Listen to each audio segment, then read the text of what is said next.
I love cartoons, and I also used to really love video games, and since video games are always in some way animated, sometimes the line between the two gets a bit blurry. This is the case with the new episodic game series being released starring Aaron Paul, known as Dispatch, a choose-your-own-adventure game about a hero with a damaged mecha suit who has to take on a job being a dispatcher for villains turned heroes for hire doing random jobs. In a world oversaturated with superhero stuff and even adult superhero stuff, this game is actually still a bit of a breath of fresh air for those of us who just don't care for reboots, remakes, or retellings of stories in any way, as that's a lot of what the superhero market currently is. Dispatch is fun because it's a new world full of new heroes, but also a very specific dynamic. It's about an actual good guy who can't fight evil without his mech suit, so now he has to do his best just to get some ex-villains to be part-time heroes and do their jobs right. Instead of battle mechanics, however, the game uses the choose-your-own-adventure style, where your dialogue options affect the major story elements. I didn't play this game myself, but the creator of Cartoon Universe, Hailey, got an advanced copy and did a playthrough with her own specific choices for me to watch and make a video about. So let's break it all down.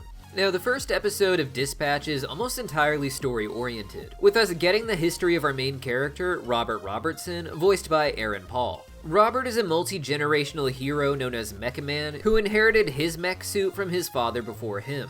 This has made Robert Robertson a very well-known superhero, but one without a lot of money, and when his mech suit breaks down and Robert is broke, he can't continue fighting evil. That's not the only mechanic in the game, however, as the game is about Robert becoming a dispatcher instead of a hero, leading people who still have powers to do the good things he wishes he could. With that in mind, each episode also includes a secondary game mechanic where you assign heroes on your roster, many of them ex-villains, to do random jobs as big as saving lives and as simple as getting cats out of trees. The fun of this mechanic is that you need to choose which heroes or villains to send based on their personality and skills, and you get different outcomes and reactions based on who you assign to what. In episode 1, you don't really get to see this mechanic until the end, and even then it's a simulation to show you what it'll be like, as the story is focused on establishing Robert's character with these dialogue choice options. What's interesting is that there isn't even really that many dialogue options, and instead, it's really just a cartoon where you get to decide the personality or emotions of Robert based on yourself.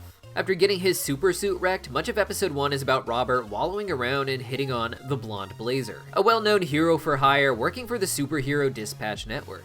The Blonde Blazer's goal is to get you to take a job at the network, with the hope that Robert would be able to kick some of the heroes into shape. And in return, they will one day fix his mech suit so that he can be a hero again.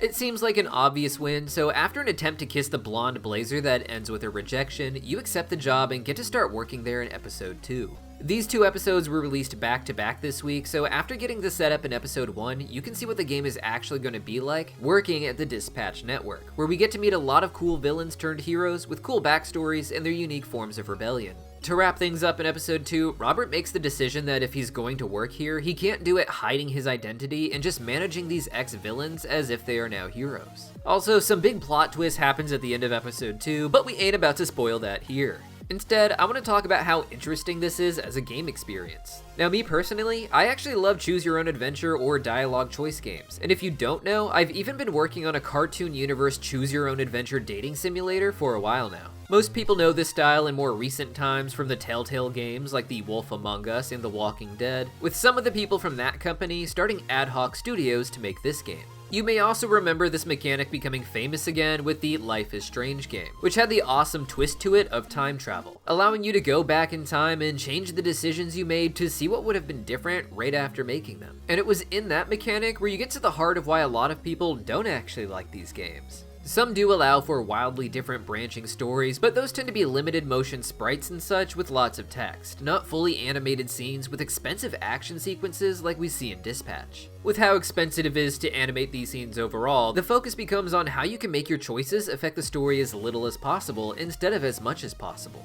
Sometimes a choice you make will have an effect much later on, like at the very end of the season, where you can have multiple alternate endings that encourage replaying to see the other routes. But most of the little choices don't mean much as far as direct consequences. This is what you'd learn in Life is Strange, by going back in time and seeing that the scene would play out almost exactly the same if you made a wildly different choice, with the difference just being the first line of dialogue or so that you hear. I think this is most obvious with the first choice in Dispatch, where Robert is talking to some villain about his issues with his father, the previous Mecha Man from before him. When asked about how you feel about your father, you get 3 options, and Hailey chose the option that she didn't really know him, which was followed by the claim that he wasn't really around much. This is because he was the previous Mecha Man, as we said, and that meant he spent more time being a superhero than being a dad. Now I can't go back and replay this scene since I'm just using Hailey's playthrough footage, but this statement about him not being around much would be true regardless of Robert's feelings about him, so would be true regardless of which choice you made. Thus, if you chose the option to say you loved him instead, you'd probably just hear Robert saying that he loved him, but that he wasn't really around much, setting up the scene to continue in the exact same way afterwards with the conversation.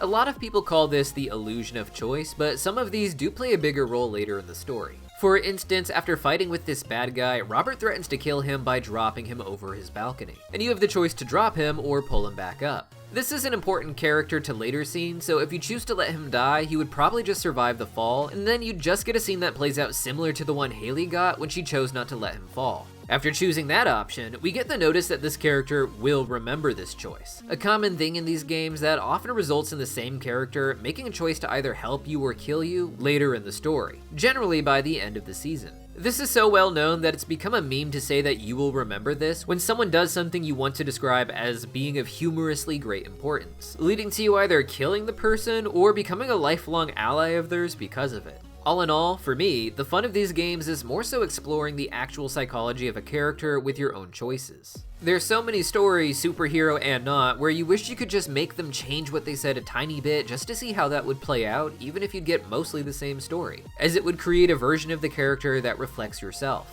Even when you choose things for the sake of humor or just exploring the different routes in the game, the way you dive into each choice and what motivates you to choose that option each time is just an exploration of where your emotional state is at that moment. With the very first choice about how you feel about your dad, you are already loaded with a choice that, subconsciously, you're going to perhaps associate with your own father. Assuming you don't just say, "I don't know," because you literally have no context for this character's history. But even then, it starts making your character someone who is like you, someone who is just unsure of what the pieces of their life mean, and who has to say something in that moment. So far, it's a great game in my opinion, and really just a fun watch since I didn't get to play it myself, but after seeing the mechanics for assigning the workers to different jobs, it made me wish I did, as that's a fun second sort of game on top of the dialogue options that still gives you the feeling of being a part of this world. Apparently, this game was originally going to be a live-action TV series, and because of that, I think a lot of the key scenes that might have been drafted were brought in for the game, making for a more static feeling story than the average choose-your-own-adventure game.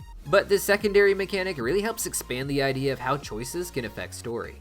The story itself is already really good, and I can imagine it going to some pretty crazy places by the time we get to episode 8, but it flows like such a well-written show with the way the characters joke and quip, and even the crazy nudity that we cannot show in this video. So look out for that, and just keep in mind you do have the option to censor it. Also, this version of the game was just the dialogue options without any fight interactions, so if you choose that, it probably will make it feel a bit more interactive in the story scenes. But generally, that just means having a few buttons to click during a fight scene that doesn't affect the story overall. But if you played this game or saw other storylines, let me know in the comments down below how different they were, and make sure to hit that subscribe button, because I think we're going to do videos about the new episodes each week. And if you really want to find out more about the first 2 chapters, go check out Hailey's full playthrough over on Random Universe. See you guys there.